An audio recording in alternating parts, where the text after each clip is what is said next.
Hey guys, and welcome to Gwent, the Witcher card game. My name is Jaggerus, and so many of you guys have been requesting an updated Scoia'tael ambush deck, so that is what I have for you guys, the Scoia'tael special card ambush control deck. Basically what we have. I like to call it Surprise Party, because obviously we have the ambush surprise at the end. And this is a very expensive deck to run. I think I'm running 6 legendary cards in this deck, and a lot of them really do help with the deck. I think, you know, you could swap some of them out. For example, like Roach is not entirely necessary. He's just in there for deck thinning. But if you have him, you know, he does work really nicely in this deck. Similarly, King of Beggars is like that. You can use King of Beggars to target draw Elven Mercenary, which you can then use to play a special card. So that's like a 3-card chain, which is really nice, but it's not necessarily a core component of the deck. So, you know, if you don't have every single one of these legendary cards, you probably can still run the deck. It just, in my opinion, won't be as effective. So, let's start with the golden cards, and then we'll do the silvers, then we'll do the bronzes. So, our golden cards, we have some really kind of standard ones. We have Saskia. Saskia is just a very strong Scoia'tael golden card. She removes 1 strength from all opposing non-gold units, adds 1 strength to all non-gold units on your side of the battlefield, and she plays Roach. So this is effectively 10 strength, plus you remove strength from all of the opponents, plus you add strength to all of yours, all the non-gold. So, you know, there's definitely a decent amount of points in there. If you don't have her, Igni's another option for that, you know, for like a big kind of point swing. But because we have Scorch in this deck, I feel like Saskia's the better pick. Then we have Isengrim. Spawn 1 Commando Neophyte on a random row when you play a special card. And as you can see here, we've got 8 special cards. And not only do we have 8 special cards, so lots of synergy there to get Isengrim to, you know, spawn things, we also have special cards which play other special cards. For example, Nature's Gift is a special card which spawns a base copy of the last non-gold special card played, so that counts for 2 for Isengrim. Then we have a Glace, resurrect a non-gold special card from your graveyard, so she's 5 cost, and she get a resurrect card. And all of these cards will cause Roach to be played, so, you know, if he's dead or in the deck, he'll get played with the gold card. But then we can use her to resurrect any of these ones. She can't resurrect Nature's Gift because it's fleeting. But basically, lots of options there to get special cards and to get neophytes on the board, which is why Isengrim is really nice in this deck. And then for card advantage, this is quite interesting, we have Milva. Because if you play Milva as the first card on the turn, Milva then draws Roach, and then gives Roach to your hand. So although Roach isn't worth a lot of points, you play Milva, it plays Roach, your opponent has no cards, so nothing goes into their hand, and then you get Roach, so you've effectively played a card and gained a card, so you're maintaining card advantage, which is really nice. That effect is probably going to get nerfed, you know, at which point there's plenty of other good cards you can put in this deck. Shiru, for example, you could put Igni in this deck, you know, there's a lot of just good gold cards out there at the moment, and a lot of them will fit into this deck. Then for our silver cards, we have another option for card advantage, that is Yavin. Gain weather immunity, remove 1 strength from all other non-gold units on the row, draw a card. So you give them 14 points, he lowers the strength of the row, and then you draw a card. So this is typically played in a round that you don't intend to win. Then we have Roach. Roach gets played whenever you play a gold card, so this is like nice deck thinning. And you'll see him come up, you know, in multiple rounds as you play your gold cards, which is really cool. We also have King of Beggars. King of Beggars plays the weakest non-gold unit from your deck. Now, currently, the weakest non-gold unit in our deck is Roach, but what we're going to do is we're going to use one of these gold cards to play Roach, at which point the weakest unit becomes the Elven Mercenary. So then you can use King of Beggars to play the Elven Mercenary to play something else. So that's kind of the chain there. And again, it's more deck thinning, which is really nice. Then we have Nature's Gift. Nature's Gift spawns a base copy of the last non-gold special card, either the one you've played or the one your opponent's played. So you want to kind of keep an eye on what special cards are being played so that you can keep up with what Nature's Gift is going to play. But basically, you can either use that to play any of your special cards twice, or something that your opponent has. Now we have Scorch. And Scorch, you need to be a little bit careful about because of your Elven Mercenaries. Just be aware that your Elven Mercenary can play a Scorch. Fortunately, you know, none of our units are particularly high in points, so 9 times out of 10, you know, Scorch is very useful.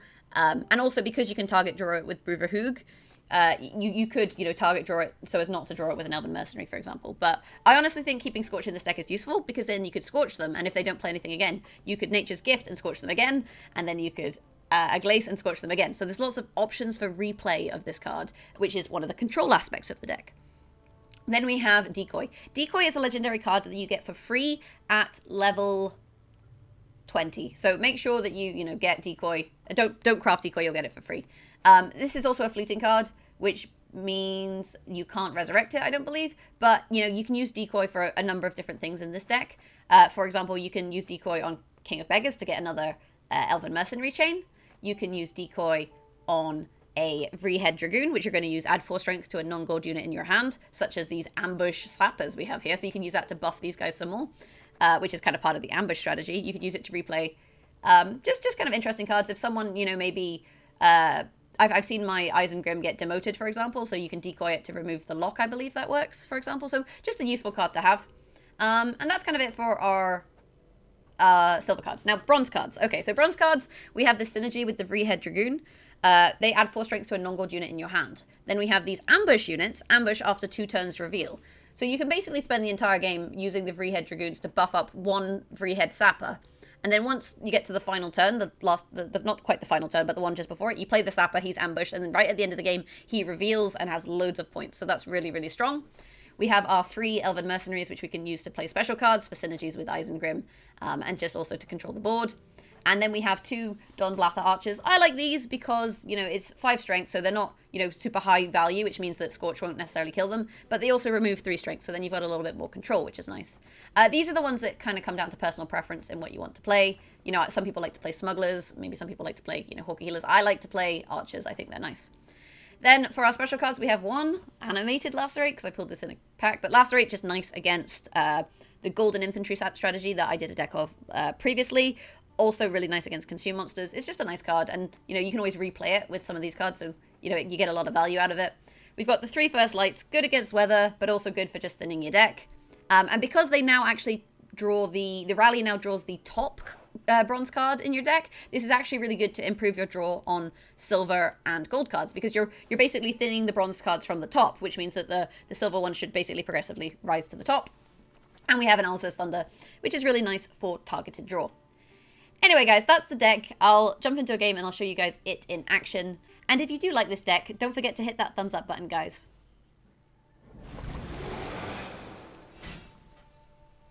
Nothing like a dwarf to get you to a tight spot.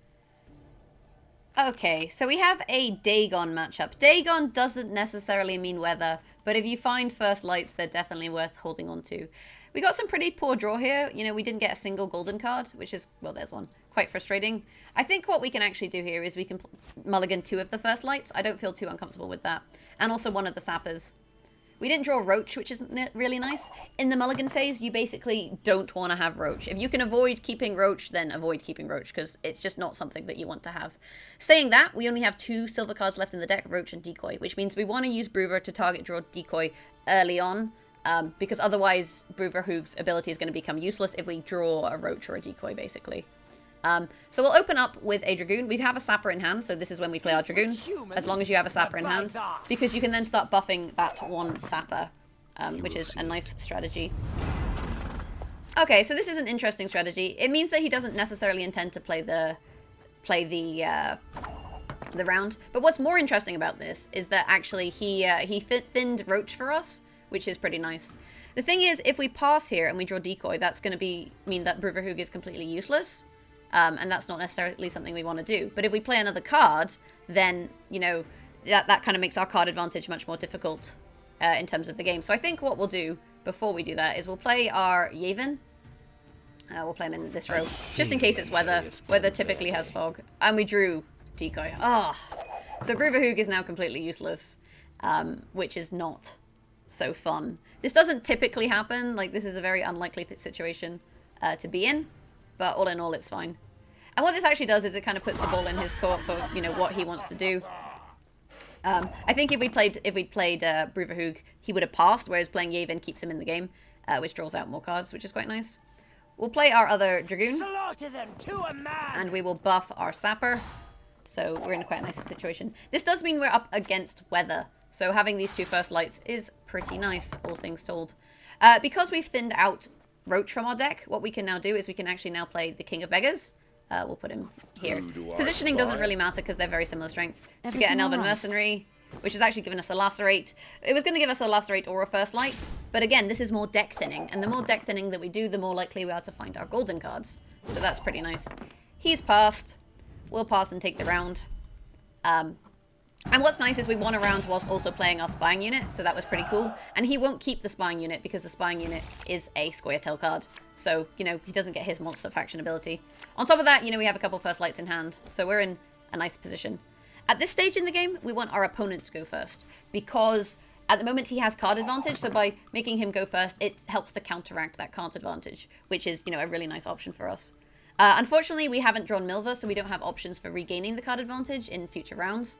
But all in all, you know, it's not the end of the world, although going against Weather is kind of a pain. Although now that he's running Harpy Eggs, I'm not convinced that this is Weather. We'll play our last Dragoon out, and we'll buff our Sapper, like so. And yeah, now we're in a pretty nice position. The thing with Vrihedd is even though we aren't going to be able to draw anything with it, he doesn't know that. And on top of that, we can actually use this to just stall out a turn. And then by stalling out a turn, it then allows us to, you know, play more cards, which is pretty cool. At this stage, I think what we can do is we can decoy our Dragoon. So let's do that. We'll decoy the Dragoon, play it again. Peace with humans, and then we can actually buff our Sapper some more. The only risk here is that, you know, if these units get stronger, the Scorch isn't going to be as useful as you would like it to be. That is a monster's nest. So there's no point playing Nature's Gift because the last card played was Monster's Nest. These are probably going to get turned into something. So all in all, it's actually not terrible because we have Scorch in hand.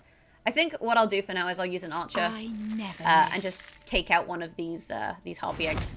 I don't really mind if they have stacked rows, because if they, you know, buff a single row, then we do have options to Scorch them. So that's okay. The other thing we can do here, actually, you know what? I didn't realize we could do this until just now. Let's do this. Let's Saskia and kill all of these eggs, because there's definitely something coming with these eggs. So if we want to mess with our opponent, we're just going to pop Saskia. That'll pull Roach as well. We kill all of the eggs. We buff, you know, just 3 of our cards, but we've completely messed over our opponent's strategy there. And you can really tell that they were doing something with these Harpies. So that's pretty good. The fact that he's just decoyed that and played it again kind of goes to show us we actually have, you know, 9 points on our opponent here and card advantage. So at this stage in the game, I'm actually quite comfortable with passing because what we want for the last round is card advantage for when we draw the Sapper. We have a lot of special cards in hand as well. So then if we drew Isengrim, for example, that would be, you know, really nice for us. So for now, we pass. We had the first round, which means he has to play to win this round. Otherwise, he loses the game. So I think this is comfortable. So that's really funny because the Seleno Harpy actually turns all the Harpy eggs into Harpies, these 6-strength Harpies. And because we killed all of his Harpy eggs, that obviously didn't quite work out as he was intending it to, which is really nice. We got a Glace. So we can use a Glace to resurrect a special card, is effectively what we can do here. And actually what I think we're going to do once he plays a card is we'll just Scorch, because we can Scorch, then we can Nature's Gift, then we can a Glace, basically. So we'll Scorch. That removes the 7. And then if he plays any more points, we can Nature's Gift and Scorch again, basically. So this is, you know, pretty nice for us. Yep, we've got Crones. So we will Nature's Gift the Scorch. That'll kill the Crone. And then we can Glace the Scorch, and that'll kill these 2. And at that point, he has no cards. So you can see the kind of control strategy really coming into play here as we remove all of his cards. And then he is sad. Caretaker, what are you going to caretake? Pick a 6. He's going to pick an 8. Picking an 8 is annoying, but it's not the end of the world because we can always just Alzur's Thunder the 8. And if we Alzur's Thunder the 8, then, you know, things are pretty good. He didn't take the 8. He took a 3 and a 5, which values 8. But, you know, what it does mean is that if we do this... Drink this, you'll feel better. And there's a Roach. Then we'll take a Scorch. And then we'll kill 12 points with the Scorch. So, you know, we're really just controlling our opponent's points here. And that's kind of what we're going with as we kind of stall out this situation. It also means they get a lot less value from Yennefer, which is pretty nice. So he's gone for Frost. Frost really isn't a problem for us because we can play the Sapper wherever we like. So for now, I think what we'll do is we'll just rally and see what we get. We got a Archer. We'll use the Archer to kill the King of Beggars. Just in case he decoys it or something, then we don't want that to happen, obviously. And get him to get more cards out of his deck. So this is, all in all, this is okay. The other thing we can always do is we can Vrihedd just to, you know, buy ourselves some time. And just to kind of stall things out. That's a Lacerate. So these are both going to die from the Yennefer. I think what we'll do that's okay, is we will, we'll just Vrihedd. Nothing like a dwarf. Doesn't do anything, but that's absolutely okay. We have these 24 points in hand that we're just trying to make sure, you know, he can't weather. The gist of it is that we don't want him to weather them. I don't think he's running any weather other than Dagon, so this is fine. There's the Toot. So we'll play the Lacerate, and now we get to see what his last card is.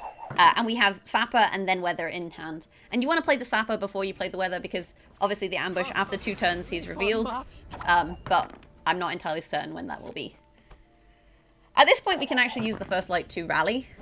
It doesn't make a difference. We've won either way. Maybe just to see what we get. We could get an Elven Mercenary into a full First Light. Okay, there it is. Elven Merc will give us the First Light. And we'll Clear Skies. Why not? Clear Skies actually now gets rid of all weather, so it's quite nice. And we have to play the last card. We couldn't just pass there, because if we'd passed there, this wouldn't have been revealed. So, you know, it wasn't kind of BM to do that. And that's the round. And that's basically how you play this ambush deck. It's really, really strong. Anyway, I'll jump into another game. I'll show you guys the deck in action once more. So stay tuned. We've havered enough. Let's get to work.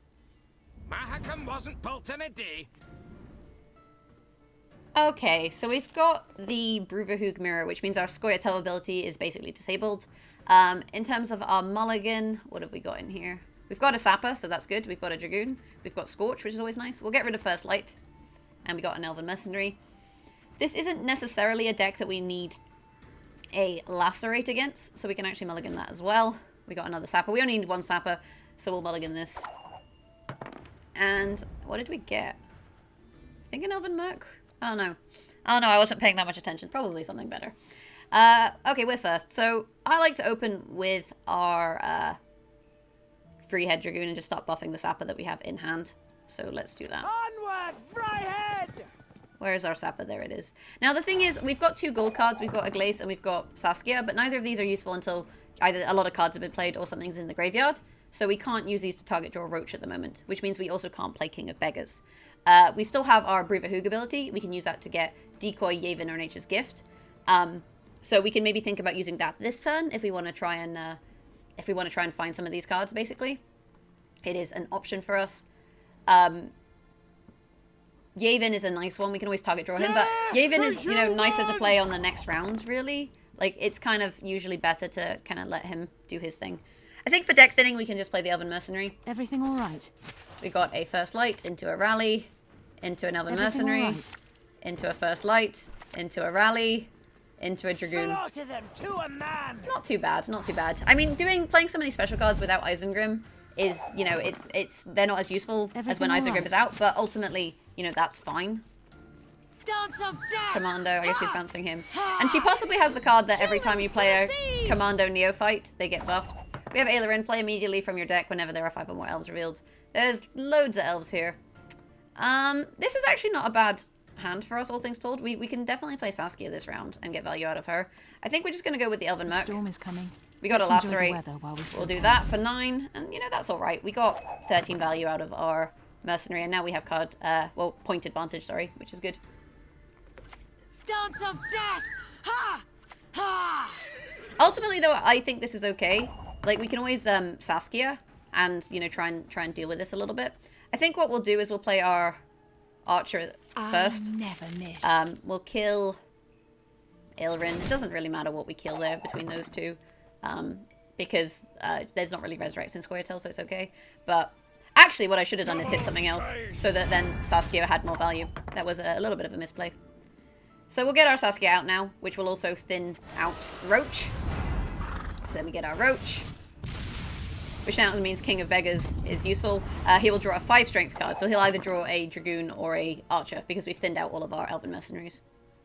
And we have 21 points on her now, so I think she'll probably pass, or he'll probably pass, because it's Vrihedd. I don't know why I always say she for Scoia'tael for some reason. Scoia'tael, just they feel very feminine to me. Maybe because it's like elves and... Well, dwarves aren't particularly feminine, are they? That might be to reveal 6, 7, 8, 9, 10. It's not enough points.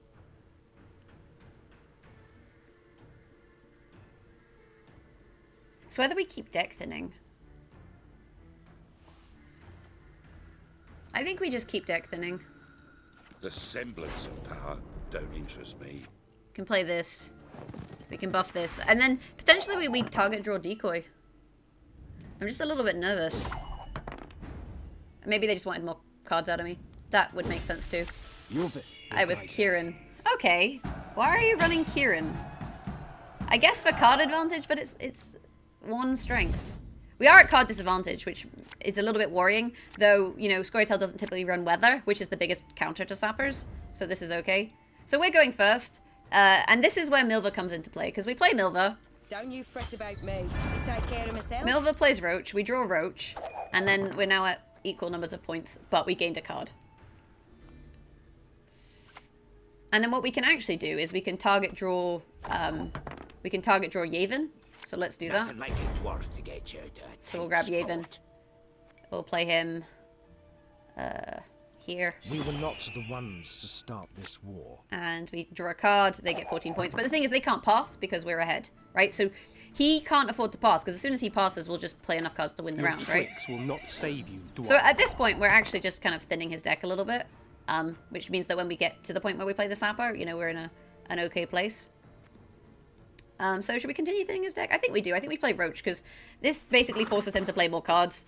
And it means that Roach is then in the graveyard, so when we play a Glace next turn, you know, we'll draw her rather than keeping him in... Sorry, her. Roach is a her. I did know this. I keep calling Roach him, and someone in the comments is going to be super triggered by it.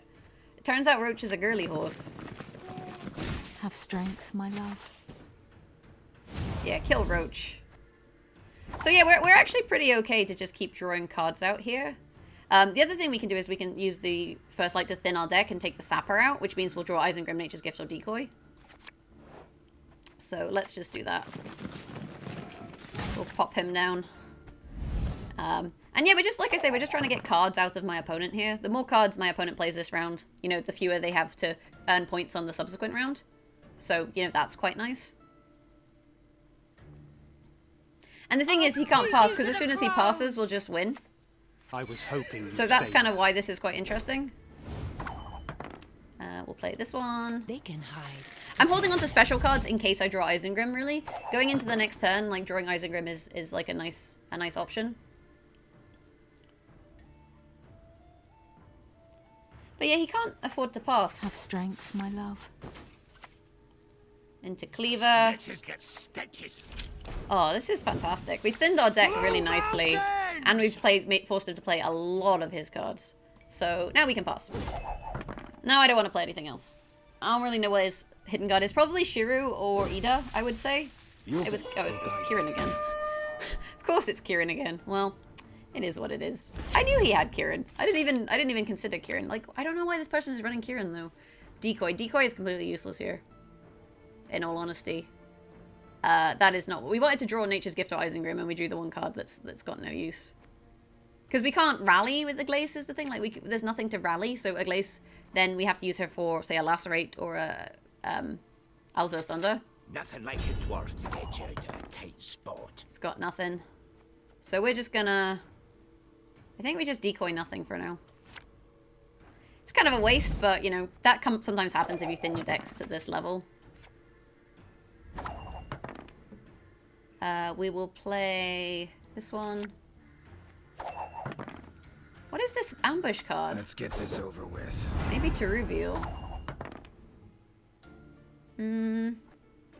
What can I Aglace? There's nothing good that I can Aglace. I can play this, but I don't want to risk it being removed. Let's just play Scorch. This is so interesting. Nothing. Okay, now we'll play our fellow. Face down. What have you got? Scorch. Doesn't do anything. I've got a Glace. You'll feel better. Into Roach. Into... It doesn't matter what we pick. It's not going to do anything. Lacerate. We'll lacerate the Gerald. That was a really weird turn. We both had like loads of special cards in our hand. But you'll notice that in the previous round I basically thinned out all of his units, which ultimately meant that he had no points, which meant that the last round was like very easy for us to win, because we'd forced our opponent to play all of their units because they had to keep playing cards. Although I feel like they could have played special cards last game. As it was, the middle round was really, really good for us. And the reason that was really good for us is because we won the first round. So we won the first round, and then we thinned his deck, and then we won the last round with our Dragoon. And that's kind of what you're going for here with this strategy. But yeah, that is the Scoia'tael special ambush deck, and you know, I expect it to get nerfed, you guys. I don't know how long it's going to stay the way it is. Maybe the Milva Roach interaction, for example. But ultimately, you know, you can play it with other legendary cards. I just really like these ones. You saw, you know, how useful Saskia was against the Harpies. You saw the use of Isengrim. Milva, you saw how she was used. And Aglace can be very useful. It just happened that the opponent didn't have any cards we could target. So the special card draw wasn't as useful as it could have been. But if they had cards, you know, we could have Scorched, we could have Alza's Thundered, we could have replayed Scorch, we could have replayed Alza's Thunder. There's lots of options there. And yeah, that's the deck. It's fantastic. I love it. It's also super strong. And if you're running it, Gwent Tracker is really useful just to keep track of all your silver cards and your special cards. Because you can see that you go through a lot of cards in that deck. Anyway, guys, thanks for watching. If you like this deck, do hit that thumbs up button. Beyond that, you know, you can always subscribe to the channel. And if you want to catch me live streaming Gwent, you can find me at twitch.tv/Jagras. Or on Twitter at Jagras if you want to follow me there to keep up to date with videos and streams and just general Jagras life stuff. Have a fantastic day. Thanks for watching, and I'll hopefully catch you guys in the next video. Bye!